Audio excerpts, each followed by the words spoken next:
Hey everyone, good afternoon sa inyo. Preparatory to good evening na. So malapit na maggabi. And guys, nalaman ko sa awit o sa Psalms sa lumang tipa ng Bible na sa when times of trouble, so kung may nangyayari sa ating paghihirap, sakit, or miserable yung pakiramdam natin, yung kalooban natin, meron isang dalangin pa upang magtamo ng katarungan. So guys, come on, basahin natin. Basahin lang natin lahat, guys. Malalaman nyo na through this, sa pagbabasa nito, maiibsan yung paghihirap natin and hindi natin mararamdaman yung paghihirap ng kalooban and maire-release natin lahat ng sama ng loob natin inside. Okay guys? So come on, basahin natin. Sa Awit chapter 7 verse 1, O Yahweh ko, aking Diyos, sa iyo ko nasumpungan, yaong aking minimithi at hangad na kaligtasan. Iligtas mo sana ako sa pag-uusig ng kaaway. Tinutugis nila ako, hindi sila naglulubay. Kapag ako ay inabot, sila'y leon ang katulad.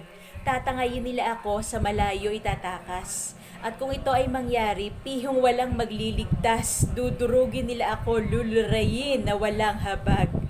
O Yahweh ko, o aking Diyos, kung ako po ay nagkulang, kung ako ay nagkasala na minsala sa sinuman, kung ako ay naging taksil sa tapat kong kaibigan, kung ako po ay naminsala o ng api ng kaaway, payag ako na hulihin, patayin kung kailangan, ang bangkay ko ay katayin at iwan sa lansangan.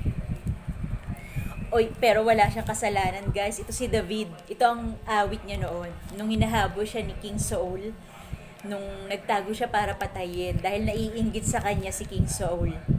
O Yahweh ko, bumangon ka, puksain mo ang kaaway. Ako'y iyong ipagtanggol sa malupit nilang kamay. Gumising ka't sagipin mo ako, ngayon ay tulungan. Yamang ito ang hangad mo, maghari ang katarungan. Tipunin mo sa iyong piling ang lahat ng mga bansa, at mula sa kalangitan sa kanila'y mamahala. Pagkat ikaw lamang, Yahweh, ang hukom ng taong madla. Hallelujah. Humatol ka sa panig ko, yamang ako'y di masama. Pigilin ng di matuwid sa kanilang mga gawa. Yaon namang mabubuti ay bigyan mo ng gantimpala. Yamang ikaw, Panginoon, ay ang Diyos na dakila at sa iyo ay dilingid ang laman ng puso't diwa.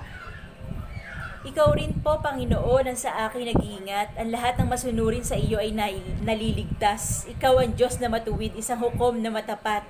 Laging handa magparusa sa sino mang gaway linsad. Kung ang tao ay di magsisit, di titigil magkasala, na handang lagi ang Diyos na gumamit ng espada. Hallelujah, thank you Lord. Pati na ang kanyang panay, laging handa sa tuwina. Handang lahat ang pampatay na sandatang iba't iba. May palasong nagdiningas na handaring iasinta. Pagmasdan mo ang masama sa kanyang hidwang isip. Panlilin lang ng kapwa ang hangad sa bawat saglit. Humuhukay ng malalim na sa iba'y inilingid. Sa patibong niyang iyon ay siya rin ang naibulid.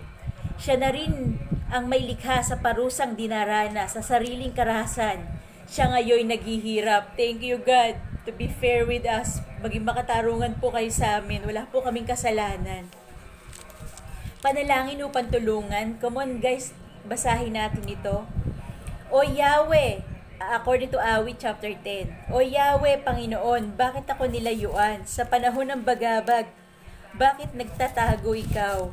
Inaapi ang mahirap ng palalot tampalasan. Naway ito ang mahuli sa patibong nilang umang. Ang masamay naghahambog sa buktot na nilalayon. Tinutuya ng masakim, sinusumpa ang Panginoon. Sa kanyang paghahambog, ganito ang kanyang bulong. Hindi ako papansinin nitong Diyos na huhukom. Ganito ang iniisip sa tuwina niyong mga buhong. Ano man ang gawin niya ay laging kanya ang tagumpay. Yaong kahatulan ng Diyos, hindi abot ng isipan. Sa tuwina ay hinahamak, tinutuya ang kaaway. Wika niya sa sarili, lagi akong may tagumpay. Sabi ng mga masasamang tao, ang bagabag sa buhay ko'y di sasapit kailanman. Sinungaling magsalita, lapastangat mapagbanta, yan ang masasamang tao. At masakit kung mangusap, masama ang kanyang dila. Sa liblib ay nangungubli, nag-aabang, at ang nasa'y patayin ang walang salat, walang malay na nilikha. Leon man din ang kawangis, lagi siyang nagmamanman, yaong kanyang lalapain, matiyagang hinihintay na mahulog sa patibong niyang umang. At kung ito'y mahuli na, papalayong itatahanan. Hinahamak dinudurog itong taong kulang palad, at lubusang inaapi ng malupit at malakas. Ang sabi ng taong buhong, sa parusa ako'y ligtas, natutulog yaong Diyos, hindi ako mamamalas, sabi ng mga salbahing tao. O Yahweh, lumapit ka, sabi ni David. Iligtas mo ako ngayon. O Diyos, huwag mong lilimutin ang nasadlak sa linggatong. Bakit ka itatakwil ng masama, Panginoon, pagkatapos sa sarili ganito ang ibubulong? Hindi ako magdaranas ng bigat ng kanyang hatol, sabi ng masama.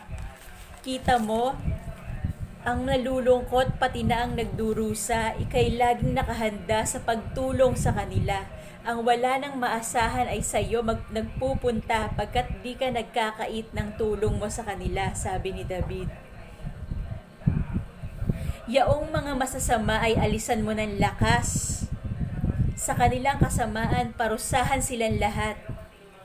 Lubusin mo ang parusa, pahirapan mo ng ganap. Sa sobrang paghihirap ng kalooban ni David at pakiramdam ni David noon, ito na ang nasasabi niya sa Diyos. Paghahari nitong Diyos ay lubos at walang maliw, ang hentil ay mapapara, mawawala sa lupain. Diringgin mo, O Yahweh, ang dalangin niyong hamak. Patatatagin mo ang loob nitong mga kulang palad. Diringgin mo yaong api at ulilan lumuluha, papanigan sa paghatol yaong mga taong aba. Iyan, O Diyos, ang gawin mo upang itong masasama ay wala nang maidulot na pangamba at balita at dalita. So guys, sobrang takot ni David na mapatay ng Haring Saul at ng mga sundalo ng kahari ng palasyo ng panahon na yon. Si David para ng baliw sa katatakutan. Natatakot na siya sa mga gagawin sa kanya ni Saul. Alam mo kung ano ang dahilan, guys? Naiinggit sa kanya si Saul, kaya gusto siya ipapatay. Yun lang ang dahilan, inggit. Gumagawa ang mga salbahing taong ito ng mga drastic measures, nakakatakot na mga bagay, dahil lang sa inggit. Gusto ka lang nilang gawa ng masama. Yun lang ang ginagawa ng mga tao na to. So guys, hintayin natin kumilos ang Diyos sa buhay ng mga tao na ito. Sana maging makatarungan ng Diyos sa bagay na ito. Magkaroon ng hustisya. Dahil si David walang kasalanan. Righteous person. Isang matinong tao na walang kasalanan sa kanila pero gusto nilang patayin. Gusto nilang pahirapan.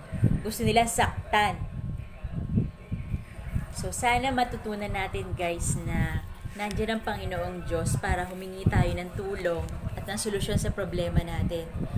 Huwag tayong manatiling tahimik. Humingi tayo ng tulong. Siguradong ang Diyos darating. Okay, guys? So that's it for now. This is Mami Yang wishing you the best in life.